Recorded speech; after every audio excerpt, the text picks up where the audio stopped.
बोलबोल करता आज उद्या महानगरपालिका निवडणुकांचं रणशिंग फुंकलं जाईल। बोलबोल करता महानगरपालिकांच्या निवडणुका होतील। मुंबईमध्ये ठाकरे चालणार की शिंदे चालणार की भाजपा तिसरा डाव आखणार या चर्चा होतील, बातम्यांच्या हेडिंग्स बनतील। पण प्रश्न आजही जशाचा तसाच आहे की दोन्ही ठाकरे, पवार, काँग्रेस रणांगणात कधी येणार? मैदान सोडलंय की आता मैदान हातात येणारच नाही या हिशोबाने सध्या महाविकास आघाडी काम करते। नगर परिषदांच्या निवडणुका झाल्या, जिथे तिथे स्टार प्रचारक म्हणून महायुतीचे बडे बडे नेते आले। देवेंद्र फडणवीसांपासून एकनाथ शिंदेंपासून अजित पवारांनी नगर परिषदांच्या निवडणुकांसाठी सभा लावल्या, दौरे केले, रोड शो केले, रॅली केल्या, बैठका केल्या, अमाप पैसा उतला। मात्र या सगळ्या त्रिसूत्री कार्यक्रमामध्ये अब्सेंटी होती, ती म्हणजे महाविकास आघाडीची। ठिकठिकाणी महाविकास आघाडीच्या उमेदवारांची अशी परिस्थिती होती की ना त्यांना नेता होता, ना पक्ष होता, ना दिशा दाखवण्यासाठी कुठलीही बाजू होती। मात्र तरी सुद्धा ते लढत होते आणि मैदानात तग धरून उभे होते। सध्याच्या घडीला महाविकास आघाडीमध्ये सन्नाटा आहे, अपेक्षाभंग झालेला आहे, निराशाचं वातावरण आहे। पण असं करून आपल्या घरामध्ये बसणं हे सुद्धा चूक ठरेल, कारण हे राजकारण आहे। राजकारणामध्ये जो चर्चेत राहतो, राजकारणामध्ये जो वादात राहतो, राजकारणामध्ये जो बोलत राहतो, तोच राजकारणामध्ये जिवंत राहतो। अनेक लोक आजीचे माजी झाल्यानंतर वेगवेगळे स्टेटमेंट करतात आणि चर्चांमध्ये कायम राहतात, मात्र महाविकास आघाडीमध्ये सन्नाटा कायम आहे। नगर परिषदांच्या निवडणुका होऊन गेल्या।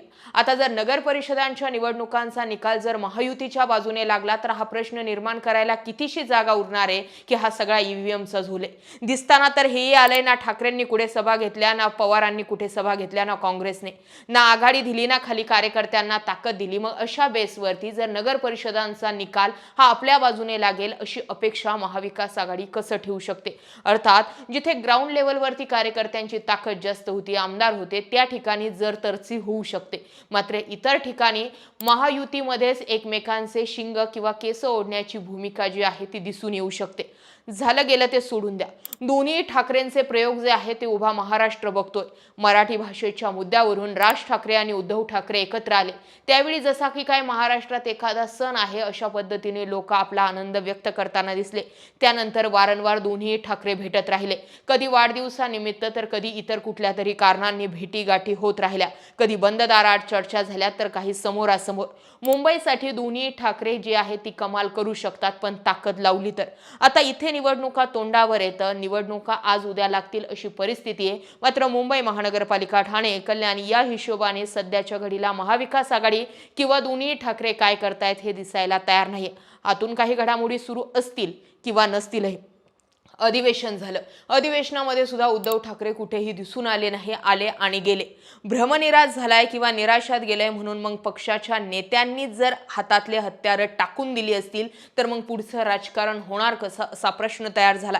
एकनाथ शिंदे संपले म्हणता म्हणता एकनाथ शिंदे ओव्हरटेक करायला लागलेत। मान्य करून चालावं लागेल की एकनाथ शिंदेंसोबत असलेला आमदार खासदार अजूनही फुटलेला नाहीये। तो ठाकरेंकडे गेलेला नसला तरी ते भाजपा फोडू शकतात, कारण भाजपच्या हातात ती पॉवर आहे। पण आजच्या डेट पर्यंत एकही आमदार खासदार फुटलेला नाही। फुटेल की नाही हा भविष्यातला विषय राहिला तरी सुद्धा सध्याच्या घडीला शिंदे जे आहेत ते आपलं वजन वापरताना दिसत आहेत। मग अशामध्ये अस्तित्वाची शिवसेना कुणाची किंवा अस्तित्वाच्या शिवसेनेसाठी कधीपर्यंत लढायचा हा प्रश्न जशास तसा आहे। महानगरपालिकांमध्ये जर मुंबई जर ठाकरेंच्या हातातून गेली तर ठाकरेंचा पक्ष कोलमडू शकतो, ठाकरेंचा पक्ष संपू शकतो।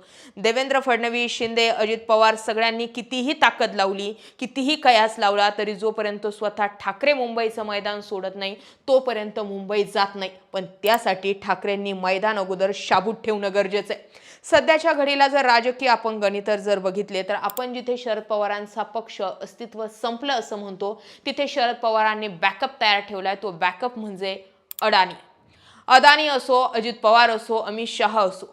निवडणुका होऊ द्यात, पवारांचे 10च आमदार निवडून येऊ द्यात, पवारांचे 8च खासदार असू द्यात, पवारांचा पक्ष गिनतीत नसू द्यात, परंतु आजही अदानींचं उठणं बसणं हे पवारांसोबतही कॉमन दिसतं आणि इकडे मोदी शहांसोबतही कॉमन दिसतं।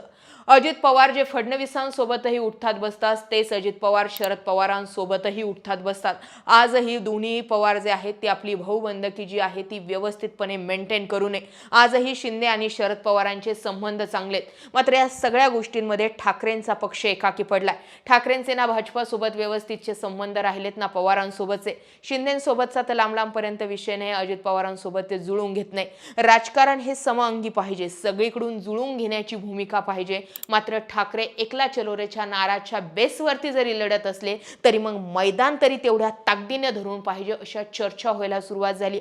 या सगळ्या घडामोडी ज्या आहेत त्या वेगवेगळ्या अँगलने घेऊन जाणार आहेत. लक्षात घ्या, पुढे जाऊन झेडपीचे इलेक्शन्स लागेल. आज ठाकरेंचे राज्यामध्ये 20 आमदार आहेत आणि 9 जे आहेत ते खासदार आहेत. मात्र पुढच्या विधानसभेपर्यंत ते तरी आपल्या सोबत राहतील का? खाली कार्यकर्त्यांना निवडणुका लढण्यासाठी पॉवर लागते, ताकद लागते, सभा लागतो, पैसा लागतो. कारण कितीही नाही म्हटलं तरी बातम्या पेढेत असं लोक म्हणू शकतात, पण हे लोक ते म्हणत नाही की आम्ही 1000-500 रुपये घेऊनच मतदान करतो. त्यामुळे निवडणुकांमध्ये पैशांचा वारेमाप जो वापर आहे तो दोन्ही बाजूने होतो. मात्र कार्यकर्त्यांना ताकद देण्यासाठी पक्षश्रेष्ठींनी सुद्धा भूमिका पुढे घेतली पाहिजे. या सगळ्या घडामोडींकडे तुमचं कसं मत आहे, तुम्ही कसं पाहता हे आम्हाला कमेंट करून नक्की कळवा. व्हिडिओ आवडला असेल तर जास्तीत जास्त लोकांपर्यंत जरूर शेअर करा. ठाकरेंनी आज घर सोडलं किंवा आता मैदानात आले तरी पलटी बसू शकते का?